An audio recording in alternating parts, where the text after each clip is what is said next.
오늘부터 다시 온라인 예배를 시작합니다. 2주 전에 저희가 다시 주일 예배를 시작하는 것을 축하하기 위해서 방앗간에 떡을 주문해서 떡을 함께 나누어 먹었던 것이 바로 얼마 전의 일인 것 같은데, 다시 한번 이 코로나 바이러스 팬데믹 상황이 더 심각해지는 일로 인해서 저희가 다시 오늘부터 온라인 예배를 시작하게 되었습니다. 심리학자들에 의하면 상상을 넘어서고 우리의 생각을 넘어서는 혼돈 가운데서 보통 사람들이 반응하는 반응의 단계가 있는데요. 첫 번째는 놀라움, 당황, 불안의 단계입니다. 이 처음 겪어보는 일이기 때문에 그렇습니다. 그리고는 그 다음 단계는 이것이 생각보다 길어지게 될 때 이제 분노가 시작이 됩니다. 요즘 신문에 의하면 이 코로나 바이러스로 인해서 이제 심리적인 치료를 받고 계시는 분들이 많으시더라고요. 그것이 이제 두 번째 2단계의 반응이고요. 그리고 세 번째 이 분노의 단계가 지나가면 이제 서서히 새로운 질서에 적응하기를 시작합니다. 그리고 마지막으로 이 새로운 질서가 완전히 우리의 질서가 되었을 때 그 새로운 질서 안에서 우리 인간이 창의력을 발휘하기에 되는 이 단계가 있습니다. 그렇게 놀라움, 당황, 불안, 그리고 분노로 이어지고요, 적응으로 이어지고 창의력으로 이어지는 단계로 인간의 상상을 넘어서는 이 혼돈에 그렇게 대응해 갑니다. 제가 지난 몇 달간 많은 사람들이 주로 어떤 단어를 사용하고 있는지를 제가 좀 나름대로 조사를 해보니까요, 가장 많이 썼던 표현 중에 하나가 우리 언제쯤 이전으로 돌아갈 수 있을까요? 라는 표현이었고요. 다음에 백신이라는 단어, 안전거리라는 단어, 그리고 손세정제라는 단어도 저희가 참 많이 쓴 것 같습니다. 그리고 일전에 한번 말씀드렸죠. 돌밥이라는 단어입니다. 돌았으면 밥, 돌았으면 밥. 그 단어를 우리가 많이 쓰는 것 같고요. 그리고 교회들을 중심으로 온라인 예배라는 단어도 저희들이 참 많이 사용을 한 것 같습니다. 이 단어를 우리 심리적인 대응 단계로 분석해 보면 우리는 아직 이 단계가 1단계하고 2단계 수준의 우리의 단어가 머물러 있는 것 같아요. 여전히 불안하고 혼돈스럽고 당황스럽고, 그리고 때로는 가만히 있으면 화가 나는 그런 단계들 안에서 사용할 수 있는 단어들을 우리는 여전히 사용하고 있습니다. 노벨 화학상을 수상한 일리아 프리고진이라는 분이 혼돈으로부터의 질서라는 이 책을 쓴 것을 제가 얼마 전에 한번 읽어본 적이 있습니다. 이분은 과학자로서 이 자연의 그리고 우주의 여러 현상들을 바라보면서 그 자연 안에서 내지는 우주 안에서 벌어지고 있는 이 혼돈 안에는 그것이 눈에 보이기에는 아무것도 보이지 않고 그저 혼돈뿐인 것 같은데, 실제로는 과학적인 관점에서는 이 혼돈이 그 안에 새로운 질서를 품고 있다라고 이분이 그렇게 평생의 경험을 통해서 이 책에서 이야기를 합니다. 그리고 나서 이 말씀을 가지고 저희들의 현실을 가만히 돌아보니까 저희는 지금 코로나 바이러스라는 이 혼돈의 시간을 지나고 있는데요, 이것이 혼돈뿐인 것이 아니라 이 코로나 바이러스가 미래의 기술을 우리가 이전부터 이야기하고 있는 것을 가속화를 시켜서 한참 뒤에 시작할 미래를 가속화시켜서 급속도로 지금 현재화시키고 있는 일종의 새로운 기술이, 또 질서가 그 안에서 이미 시작되고 있다는 것입니다. 바이러스에 대한 불안으로 집회나 동점이 이제 점점 사용하는 것을 사람들이 두려워하면서요, 이전부터 시작된, 지금은 아직은 초기 단계인 가상화폐 이야기가 벌써 우리 안에 쑥 들어와 있습니다. 이제 인공지능 기술이 발달이 되어서 아마 언어의 장벽이 곧 무너질 것 같습니다. 이게 이제는 뭐 통역 이런 게 별로 그렇게 필요가 없을 정도로, 아마 조금의 시간만 더 지나면 우리가 우리말로 하면은 바로 기계로 상대방의 나라의 말로 번역이 되는, 아주 디테일하게 번역이 되는 아마 그런 시대가 불쑥 다가올 것 같습니다. 그리고 자리 안내, 요리, 설거지까지 가능한 식당에서 우리 사용할 수 있는 인공지능 로봇가 이제 벌써 개발이 되고 있고요. 그리고 인공지능이 탑재된 냉장고도 아마 곧 나온다고 합니다. 이 인공지능이 냉장고 안에 어떤 음식 재료가 부족한지를 자기가 파악을 해서 이 냉장고의 주인이 자주 다니는 이 마켓에 자동으로 연락을 해서 그쪽에서 부족한 물건을 그냥 자동으로 집으로 보내주는, 배송해주는 아마 그런 시스템도 곧 시작이 될 것 같습니다. 그리고 얼마 전에 제가 신문을 통해서 인공 로봇이죠. 네온이라는 그 인간과 비슷한 감정을 나눌 수 있고 대화까지도 가능한 이 로봇가 이제 곧 또 만들어질 것 같더라고요. 이제 곧 조금 있으면 아마 이제 상용화가 되지 않을까 싶습니다. 이 로봇가 교사의 역할도 할 수 있고 배우의 역할을 할 수도 있고 심지어 은행원 자리를 대체할 수도 있는, 그리고 이제 조만간에 이제 비행기처럼 공중을 날아다니는 택시가 나올 수 있을 것 같고요. 이제는 코로나 바이러스로 인해서 공간과 건물의 개념도 급속도로 바뀌어져 가고 있습니다. 이제는 아이들이 집에서 학교 공부를 하잖아요. 이제는 집에서 자택근무를 하잖아요. 그래서 우리의 눈에는 얼핏 보기에 혼란과 혼돈으로만 보이는 이 코로나 바이러스인데 이미 이 안에 어떤 새로운 질서를 이미 품고 있었고요. 그리고 미래의 일로 이야기되던 것들을 불쑥 앞으로 잡아당겨서 현재화를 시키는 새로운 질서를 이 코로나 바이러스가 이미 만들고 있다는 것입니다. 우리나라에 그 유튜브에서 잘 알려진 김미경이라는 그 인기 강사가 있습니다. 이분이 이런 이야기를 해요. 진짜 무서운 것은 코로나 바이러스가 아니라, 물론 이것에 우리가 감염되지 않도록 우리의 안전과 건강을 위해서 우리가 할 수 있는 최선을 다해야 하지만, 실제로 코로나 바이러스보다도 더 무서운 것은 코로나 바이러스가 가속화시켜서 현실화될 미래가 더 두렵다는 거예요. 왜냐하면 그것은 이전으로 언제 돌아가지라는 사고방식으로는 결코 적응할 수 없는 새로운 질서이기 때문에 그렇습니다. 그래서 김미경 씨가 이런 참 흥미로운 이야기를 해요. 자기도 이제 50대 후반이어서 이 새로운 질서가 이 젊은 세대와는 다르게 너무너무 두렵게 다가오는데, 그런데 이것을 나의 새로운 질서를 만들기 위해서 이분이 이런 방법을 쓴다고 합니다. 이 자기가 새롭게 알게 된 정보를 점으로 표시를 하고요. 그리고 새롭게 알게 된 이 정보를 점과 점을 이어서 선으로 만들고요. 그리고 이것이 이 새로 알게 된 정보가 두서너 개, 네다섯 개를 넘어가면은 이 선을 이어보면 이게 입체적인 선이 되잖아요. 그리고는 의도적으로 자기 자신을 입체적으로 만든 선 안에 두어서 놓아서 이제는 내가 새로운 질서 안에 있어야 한다는 것을 그렇게 비주얼하게 자기가 계속 그런 식으로 선을 만들고 그 안에 자기 이름을 쓰는 것으로서 새로운 질서에 익숙한 그런 준비를 하고 있다는 이야기가 참 저에게는 의미 있게 다가왔습니다. 혼돈 가운데 새로운 질서가 있다는 것은 성경이 이야기하는 하나님의 한 모습입니다. 우리 창세기 1장 잘 아시잖아요. 하나님이 천지를 창조하시기 전에 그 전 단계가 그 공간의 성격이 혼돈이었습니다. 어두움이었습니다. 공허였거든요. 하나님은 아무것도 없는 진공 상태에서 새로운 질서를 만드신 것이 아니라 이 혼돈 안에서, 혼돈이 가득한 공간 안에서 새로운 질서를, 그분의 말씀으로 새로운 질서를 만드신 것이 하나님의 방식입니다.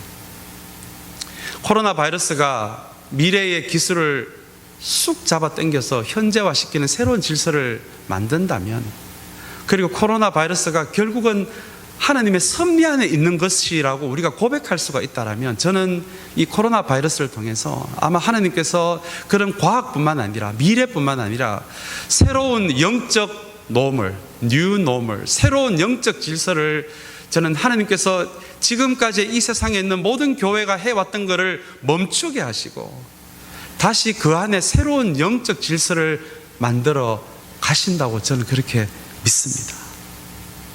그래서 여러분, 이 혼돈의 시간 가운데 우리가 다시 언제쯤 옛날로 돌아갈 수 있을까가 아니라 이미 이 안에 새로운 질서가 시작이 되고 있다면, 사랑하는 여러분, 우리가 이 시기에 우리가 최선을 다해서 우리의 건강과 안전을 지키는 것도 너무너무 중요한 일이지만, 그러나 이 혼돈 가운데서도 우리가 이렇게 기도했으면 좋겠습니다. 정말 하나님이 시작하시는 새 질서를 분별할 수 있도록, 그리고 그 새 질서에 우리를 준비할 수 있도록, 우리 공동체가 이 일에 준비가 될 수 있도록 하나님 우리로 하여금 분별하게 하시고 우리에게 지혜를 주시고 이것을 발견할 수 있는 영적인 시선을 허락하여 주시옵소서. 여러분, 이것이 어쩌면 지금 코로나 바이러스가 더 시작이 되어서 더 심해져서 다시 온라인 예배를 시작하는 우리가 그저 속이 상하는 정도가 아니라 이 가운데서도 우리를 그렇게 새로운 질서, 새로운 영적 질서를 분별하고 준비해 갈 수 있는 저와 여러분들이 되시기를 주님의 이름으로 축복합니다. 오늘 베드로전서에 관련된 세 번째 말씀이고요, 베드로전서의 이 고난이라는 주제의 마지막 설교가 될 것 같습니다. 앞에서 말씀드린 대로 이 베드로전서는 1세기 때 로마 제국의 황제의 기독교에 대한 핍박을 피해서 고향을 떠나고 자신의 고국을 떠나서 먼 나라로 내지는 인근의 나라로 고난을 피해 피신한, 신앙을 지키기 위해서 피신한 1세기의 크리스천들을 위로하는 성경이 바로 이 베드로전서입니다. 오늘 그래서 처음부터 끝까지 고난에 대한 이야기가 많이 나오는데요, 오늘 우리가 오늘 읽은 이 4장 12절의 말씀이 오늘 우리가 읽은 본문의 배경이 될 것 같은데요, 이 12절 말씀을 제가 한번 읽어드리겠습니다. 사랑하는 여러분, 여러분을 시험하려고 시련의 불길이 여러분 가운데 일어나더라도 무슨 이상한 일이나 생긴 것처럼 놀라지 마십시오. 여러분, 1세기 크리스천들이라고 해서 고난이 모두 기뻤던 것은 아닙니다. 고난이 모두 즐거웠던 것은 아닙니다. 이게 생각보다 길어지거든요. 시간이 갈수록 그 강도가 더 세지거든요. 그리고 1세기 크리스천이라고 해서 왜 잘 안 되고 싶었겠습니까? 왜 자신의 꿈과 자신의 그 목표나 비전이 주님 안에서 이루어지는 그 즐거움을 누리는 것이 싫은 사람이 어디에 있었겠습니까? 그런데 박해를 피해서 왔는데 이게 조금 시간이 지나면 안정이 되고 뭔가 주님으로부터 오는 그런 물질적인 축복도 좀 경험하고 싶은데 이게 길어지거든요. 생각보다 강도가 더 강해지거든요. 그래서 오늘 12절의 말씀에 보면 여러분이 시험하려고 시련의 불길이 여러분 가운데 일어나더라도 도대체 그때 이분들이 겪은 이 고난이 어느 정도였길래 시련의 불길이라고 이야기를 하겠습니까? 이 파이어, 이 불길 같았답니다. 이 얼마나 강렬했으면요, 그 고난이. 그래서 1세기 크리스천들이라고 할지라도 야, 이게 지금 도대체 무슨 일이냐, 이 고난이 이게 웬 말이냐, 마치 이 고난이 이상하게 느껴지고, 그리고 이제는 자기들의 상상을 넘어서니까 놀랍게 되고 당황하게 되는 이 상황이 지금 12절이 보여주는 그 시대 1세기 크리스천들의 상황이었습니다. 그래서 오늘 베드로는 오늘 우리가 읽은 4장의 이 본문을 통해서 다시 한번 혼돈과 불안 속에 있는 1세기 크리스천들을 향해 요즘 말로 치면 고난의 뉴 노멀을 이야기해주는 그 본문이 바로 오늘 우리가 읽은 본문입니다. 그래서 지금 이 사람들이 불같은 고난을 자기들의 상상을 넘어서 겪고 있는 이 사람들에게 무엇인가 다른 관점으로 이 고난을 볼 수 있게, 그것이 오늘 우리가 읽은 말씀인데요, 먼저 7절부터 11절까지의 말씀입니다. 여러분, 7절부터 11절까지의 말씀을 보면 이 불같은 고난을 대하는데 무언가 40일 금식기도 같은 그런 뭔가 굉장한 뭔가를 하는 게 아니라 7절부터 11절까지는 굉장히 일상적인 그 대안들을 이 고난에 대해서 놀라기만 하지 말고 이상하게만 생각하지 말고 오히려 7절부터 11절까지 내용을 통해서 이 일상을 통해서 기를 수 있는 우리의 이 영적인 근육을 단단하게 할 수 있는 일상적인 이야기들을 지금 베드로가 7절부터 11절까지 이야기를 합니다. 이 7절부터 11절까지 내용은 단순히 고난을 잠시 잊을 수 있는 스트레스 해소법이 아니에요. 오늘 베드로는 이 일상적인 이 훈련을 통해서, 이 영성의 리듬을 통해서 이 고난의 시간에 영적인 근육을 더 단단하게 만들 수 있는 구체적인 방법들을 오늘 7절에서 11절까지 소개를 하고 있는 것입니다. 왜냐하면 제가 지난번 내 설교에서도 말씀드린 것처럼 이 영적인 근육은 결단코 편안한 환경에서는 만들어질 수가 없기 때문에 그렇습니다. 여러분, 다른 것은 가능합니다. 그러나 이 영적인 근육만큼은 이 광야에서 만들어지는 것이, 결단코 안락한 환경에서 결단코 만들어질 수 없는 것이 영적인 강함이거든요. 영적인 근육이거든요. 그래서 이 이상하게 느껴질 만한 이 불같은 고난 안에서 오히려 우리의 일상을 소중하게 영적으로 가꾸어 가는 것이 이 고난을 새롭게 대하는, 고난에 대한 우리의 대응 방식이라는 것입니다. 먼저 7절에 보시면은 만물의 마지막이 가까이 왔습니다. 그러므로 정신을 차리고 삼가 조심하여 기도하십시오라는 표현이 나옵니다. 여기서 정신을 차리고라는 표현을 이 원어에 보시면 감정에 휘둘리지 말고라는 의미입니다. 지금 코로나 바이러스가 계속되고 더 심해지니까 여러분, 저도 가끔 감정이 이렇게 흔들릴 때가 있더라고요. 야, 이거 도대체 언제 끝나냐라는 거죠. 언제 끝나. 그리고 삼가 조심하여라는 것은, 이것은 잘 관찰하고 분별하라는 의미입니다.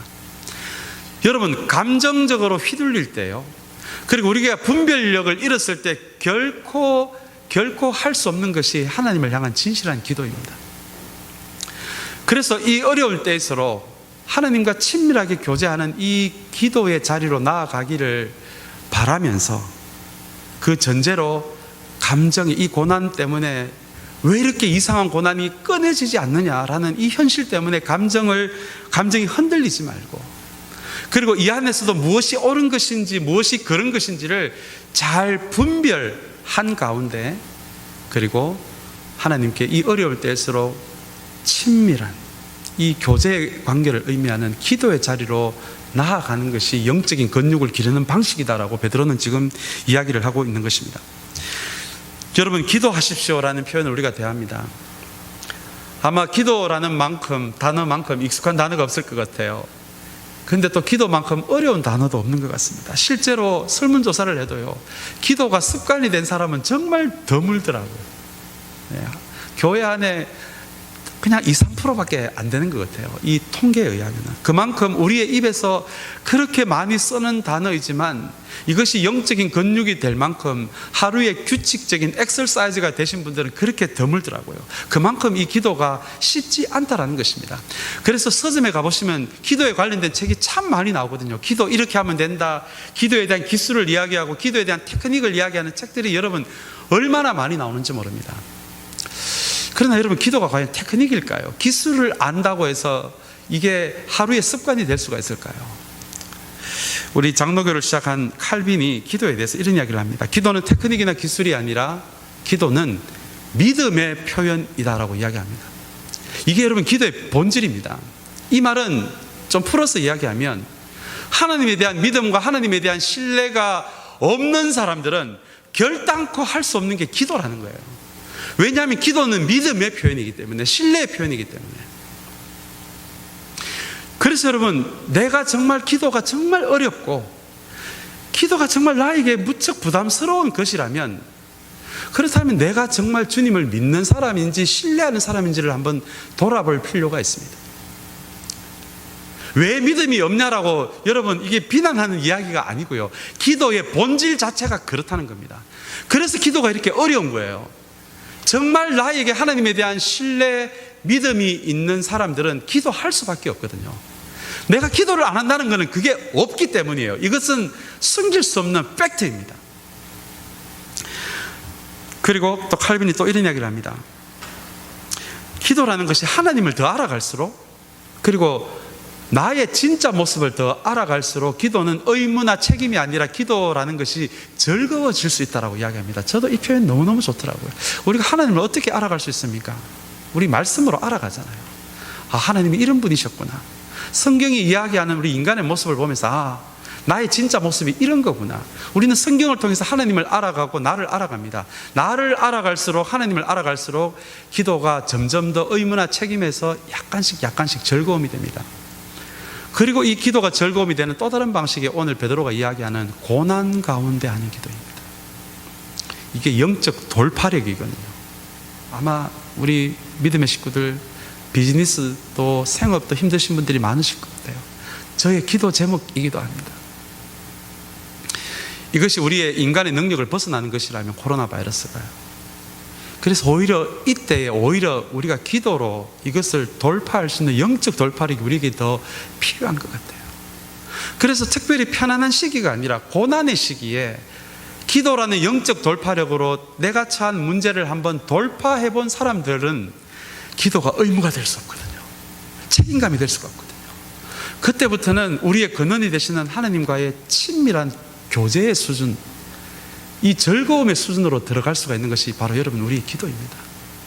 우리 기도가 우리의 유교의 영향을 받아서 우리가 뭐 전지전능하시고 무소부재하시고 뭐 이런 표현을 많이 쓰잖아요. 그 표현도 참 좋은 표현입니다만은, 그러나 성경이 이야기하고 있는 기도, 주님이 우리에게 가르쳐 주신 기도는 이게 친밀한 교제거든요. 마치 가족에게도 때로는 말할 수 없는 것, 나와 마음을 나누는 가장 친한 사람에게 내가 꼭꼭 주먹 안에 숨겨진 것을 그 친구에게는 보여주고 그 친구에게는 허물없이 이야기를 하는 것처럼, 다른 사람이 볼까 봐 두려운 것, 내 주먹 안에 숨겨놓은 것까지도 마치 가장 친밀한 나의 진실한 친구에게 이야기를 하듯이 하나님 앞에 그 주먹 안에 숨겨놓은 것을 보여드리고요, 하나님께 말을 건네고요, 진심을 나누고요, 내 감정을 나누고 생각을 나누고 도움을 요청하고, 때로는 친구에게 하소연하듯이 하나님 요즘 왜 이렇게 삶이 고달픕니까? 하소연할 수 있는, 여러분 그게 기도거든요. 기도를 너무 어렵게 생각하지 마시고요. 지금 베드로는 이 어려운 시기에 감정에 휘둘리지 말고 분별력을 잃고 마치 하나님이 기뻐하시지 않는 것을 선택하는 일이 없도록 분별력을 잃지 않는 상황에서 이제는 이 고난의 시간들을 오히려 기도라는 영적 돌파력으로 한번 뚫어보라는 거예요. 뚫어보라는 거예요. 여러분 이것이 고난 가운데서 영적 근육을 기를 수 있는 좋은 방법입니다. 8절에 보시면 무엇보다도 먼저 서로 뜨겁게 사랑하랍니다. 여러분 이게 참 어떻게 보면 이게 말은 참 좋은 말이잖아요. 그런데 고난 가운데는 내 건강, 내 안전 살피기도 바쁜데 뭐 다른 사람과 어떻게 뜨겁게 사랑까지 합니까? 그런 여력이 정말 우리 인간 안에 있습니까? 근데 베드로는 이때일수록 오히려 역발상으로 새로운 뉴 노멀로 오히려 고난 가운데서 서로 더 사랑하랍니다. 이 공동체를 향해서. 여기서 뜨겁게라는 단어는 우리 원어에 보면은 마치 그 100m 달리기를 전력 질주할 때 모든 근육을 다 그 힘을 사용하는 그런 의미거든요. 이 뜨겁게. 그래서 이 말은 이 어려울 때일수록 공동체 안에서 마치 100m 달리기를 하는 달리기 선수처럼 우리의 모든 근육의 힘을 다해서 그렇게 오히려 내 안전이 더 걱정되는 순간에 역발상으로 공동체를 서로 그렇게 더 한번 사랑을 해보라라는 거예요. 왜냐하면 사랑은 8절 후반에 보시면 허다한 뭐를 덮는다고요? 죄를 덮는다고요. 여러분 저는 이 표현이 너무 좋았습니다. 이 표현은 단순히 상대방의 잘못을 눈 감아주고 숨겨주는 것을 의미하는 게 아니에요. 이것은 원어의 의미에 보면 허다한 죄를 덮는다는 것은 상대방의 죄를 제거시켜주는 것을 의미합니다. 여러분 한번 그거 다 경험해 보셨을 것 같아요. 내가 누군가의 진실한 사랑 관계 안에 있으면, 내가 그런 진실한 사랑을 받은 기억이 있으면, 내가 부정적인 것과 긍정적인 것을 선택하는 선택의 기로에서 진실한 사랑을 받은 사람일수록 긍정적인 것을 선택할 가능성이 더 높아집니다. 왜냐하면 진실한 사랑을 받은 기억이 많은 사람일수록 이것을 선택했을 때 나에게 다가올 수 있는 손해를 감수할 수 있는 그 힘이 사랑받은 기억에서 나오는 거거든요. 여러분 누구에게 무엇인가를 바른 것을 선택할, 손해를 감수하고 바른 것을 선택할 수 있는 그 믿음의 용기는요, 내가 얼마나 진실한 사랑을 받았느냐에서 나옵니다. 여러분 이게 틀림없습니다. 그래서 오히려 이 고난의 시간에 오히려 이러한 사랑을 하는 것이 공동체가 이 어려울 때에 그릇된 선택을 하지 않고 주님이 기뻐하시는 손해를 감수하더라도 올바른 선택을 할 수 있는 그 힘이 길러지는 것이 여러분 공동체가 서로 진실한 사랑을 나눌 때거든요. 지금 베드로가 지금 그것을 이야기를 하고 있는 것입니다. 9절에 보시면 불평 없이 서로 따뜻하게 대하십시오라는 표현도 나옵니다. 이것이 좀 풀어서 이야기하면 이 어려울 때일수록 우리보다 더 어려운 사람들에게 식사 대접하십시오라는 표현입니다. 이게 불평 없이라는 말은 기쁘게 아마 지금과 같은 바이러스 상황에서는 우리 식당에 가서 밥 먹는 게 힘드니까요. 요즘 상황으로 조금 고쳐서 이야기하면 이런 어려운 시기에 역발상으로 오히려 우리보다 더 힘든 사람에게 음식이라도 하나 투고해서 갖다 주십시오라는 의미입니다. 여러분, 이 밥을 같이 먹는 거, 식탁을 같이 나누는 거, 이것이 성경이 이야기하는 하나님 나라를 우리가 언젠가는 갈 그 하나님 나라가 어떠한 나라인지를 희미하게나마 경험해 볼 수 있는 것이 여러분 진실한 돌봄의 성격이 있는 식탁의 자리입니다. 그래서 성경이 하나님 나라를 이야기할 때 그 상징으로 쓰는 게 전부 잔치자리예요. 여러분, 파티입니다. 밥 먹는 데입니다. 초대교회도 교회가 처음 세워진 다음에 맨날 집집마다 돌아다니면서 밥 먹었잖아요. 그래서 여러분, 이거는 단순히 친목 행위가 아니고요, 우리 교인들끼리 서로 밥 먹는 것은 언젠가는 우리에게 임할 하나님 나라, 그 완전한 하나님 나라가 어떤 나라인지를 보여주는 일종의 희미한 하나님 나라의 자리가 여러분 바로 식탁의 자리입니다. 왜냐하면 하나님 나라의 식탁은 하나님이 초대하신 모든 사람들, 빈부격차 없이, 피부 색깔에 상관없이 모든 사람들이 공평하게 앉아서 음식을 공평하게 먹는 자리가 여러분 그게 식탁의 자리거든요. 그래서 오늘 우리 다시 한번 온라인 예배를 시작하면서 어쩌면 더 심해진 상황이지만 사랑하는 여러분, 이런 시간에서도 우리보다도 더 힘든 시간을 겪고 있는 우리 구역 식구들 중에 누가 있다라면, 우리 믿음의 식구들 중에 누가 있다라면 그냥 퇴근길에 음식 하나 투고해서 그 가정에 툭 갖다 드리는 것도 오늘 이 베드로에 의하면 이것도 고난 가운데 우리의 영적 근육을 만들 수 있는 하나의 좋은 방법이라는 거예요. 실천이라는 거예요. 이제 10절 11절의 말씀은 제가 한번 읽어드리겠습니다. 각 사람은 은사를 받은 대로 하나님의 여러 가지 은혜를 맡은 선한 관리인으로서 서로 봉사하십시오. 11절의 말씀입니다. 말을 하는 사람은 하나님의 말씀을 전파하는 사람답게, 봉사하는 사람은 하나님께서 주시는 힘으로 봉사하는 사람답게 하십시오. 여러분, 이 말씀도 참, 안 그래도 개인의 그 안전이 왔다 갔다 하는 순간에 10절 11절의 말씀은 하나님께서 우리에게 주신 은사를 안전하지 않다고 해서 이걸 숨기지 말고 오히려 교회 공동체 안에서 더 활발하게 사용하라는 의미입니다.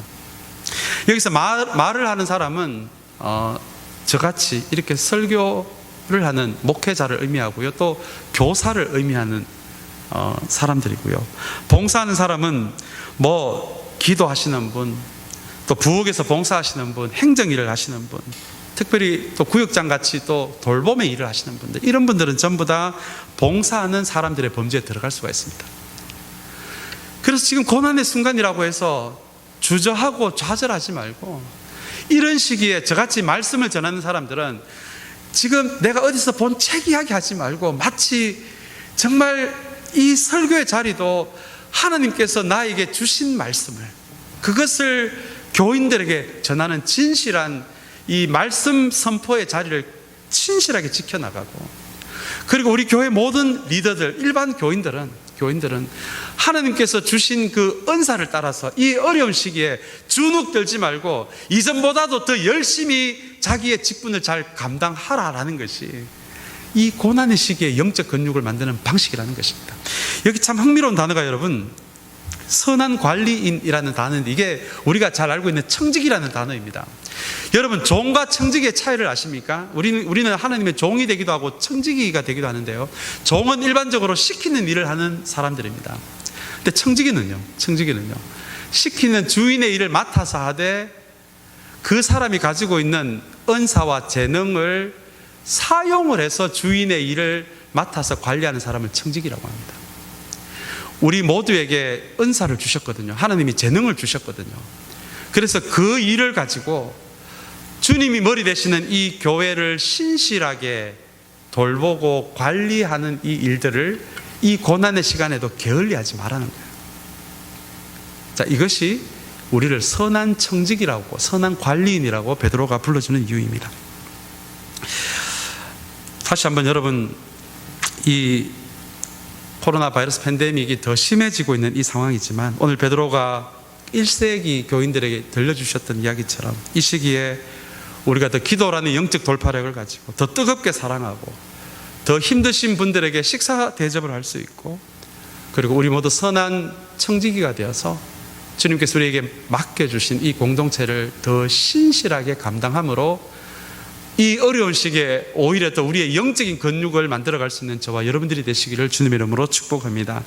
우리 12절에서 16절까지 말씀이 어떻게 보면 고난의 뉴 노멀입니다. 13절 말씀이 아마 여기에서 핵심이 될 것 같은데요, 제가 한번 읽어드리겠습니다. 그만큼 여러분은 그리스도의 고난에 동참하는 것이니 기뻐하십시오. 그러면 그의 영광이 나타날 때 여러분은 또한 기뻐 뛰며 즐거워하게 될 것입니다 라는 표현이 아마 12절에서 16절까지의 핵심적인 말씀입니다. 그런데 여러분, 저는 이 말씀을 대하면서 고난을 이야기할 때마다 이게 무슨 말인지는 알겠는데 마음에는 잘 와닿지 않는다는 분들을 제가 참 여러 분 만난 것 같습니다. 왜냐하면 우리가 고난이라고 생각할 때는 적어도 일제 침략에 당하고 식민지 생활을 하고 6.25 사변을 경험하고 이런 어마어마한 일 정도가 돼야 고난이 될 것 같은데, 우리는 지금 신앙의 자유가 보장이 되는 미국에서 신앙생활을 하고 있거든요. 그리고 아프리카나 남미보다는 그나마 더 나은 생활들을 우리가 하고 있다 보니 고난이라는 단어가 쑥 마음에 와닿지 않는다고 이야기합니다.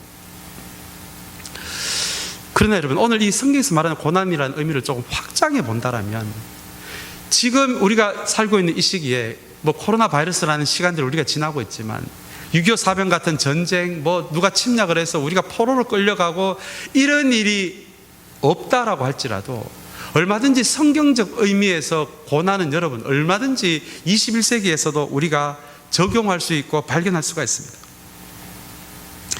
오히려 21세기의 고난이다라면 세상의 가치를 선택하지 않는 데서 오는 손해나 불이익 같은 것을 아마 우리는 21세기에 우리 크리스찬이 경험하는 고난이다라고 우리는 그렇게 이해하실 수가 있을 것 같습니다.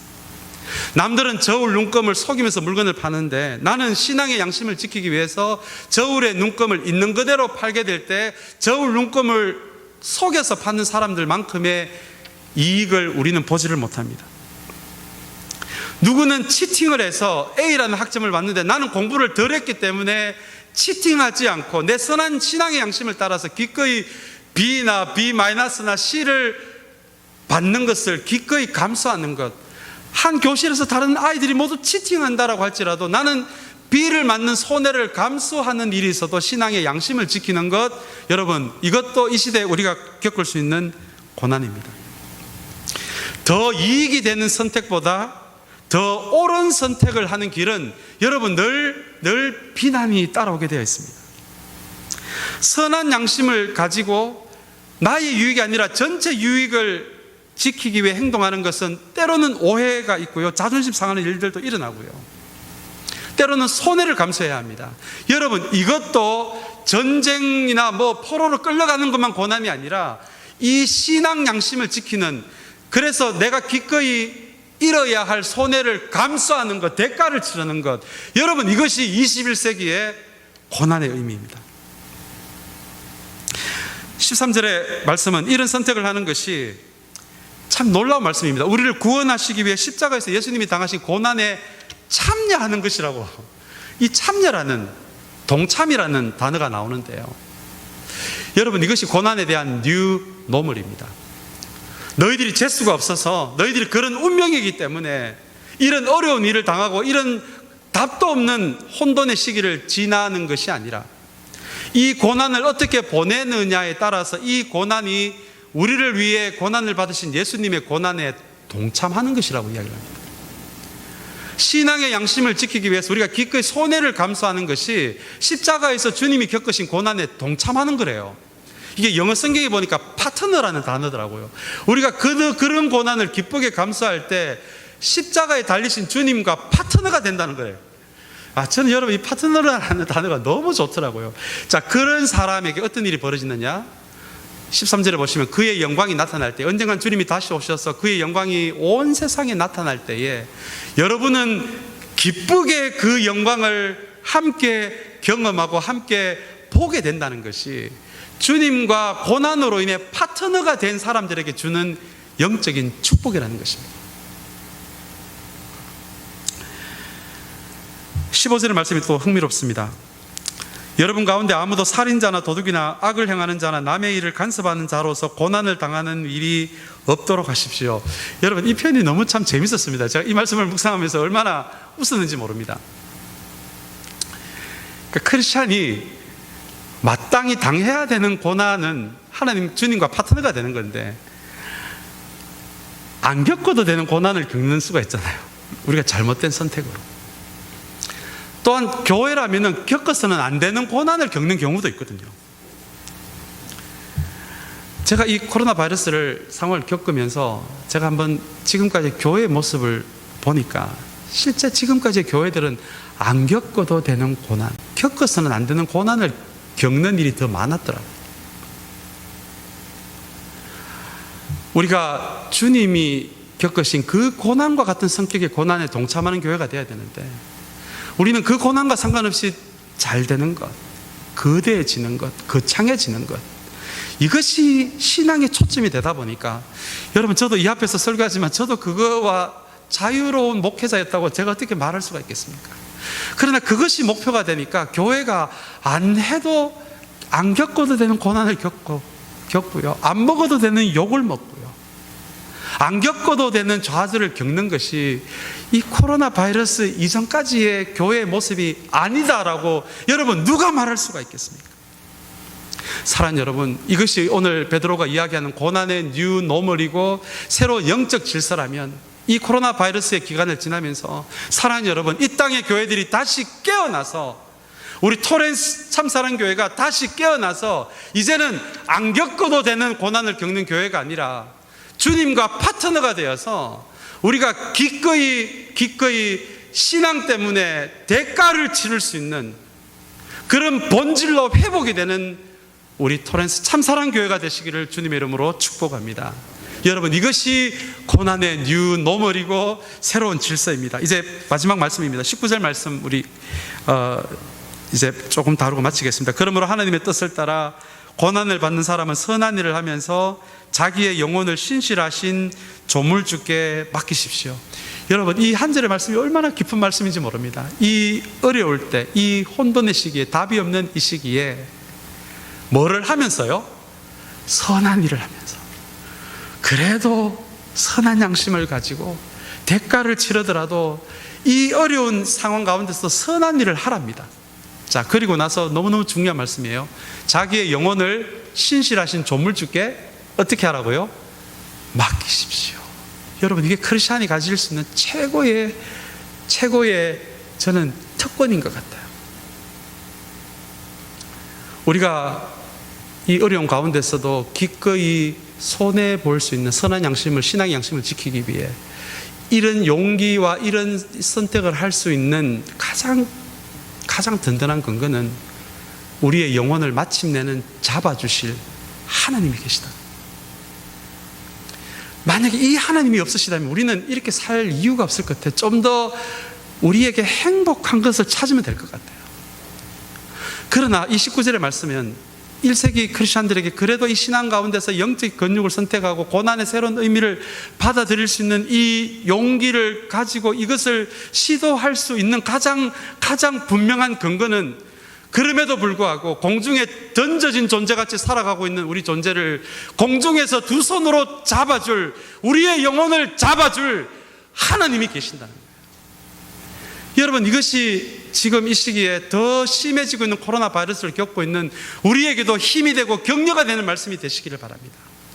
우리의 심리적으로는 불안해질 수가 있고 우리의 삶의 자리가 흔들릴 수도 있지만, 우리가 그럼에도 불구하고 선한 일을 선택하고 선한 양심을 선택했을 때 우리로 하여금 세상 앞에서 고난은 당해도 부끄러움을 당하지 않도록 우리의 영혼과 우리의 가정과 우리의 공동체와 우리의 생업을 하나님께서 마침내는 두 손으로 붙들어 주신다는 것을, 사랑하는 여러분, 이것이 다시 한번 온라인 예배를 시작하는 이 첫 예배에 주님을 향한 우리의 믿음의 고백이 되시기를 다시 한번 여러분들을 주님의 이름으로 축복합니다. 우리 기도하겠습니다.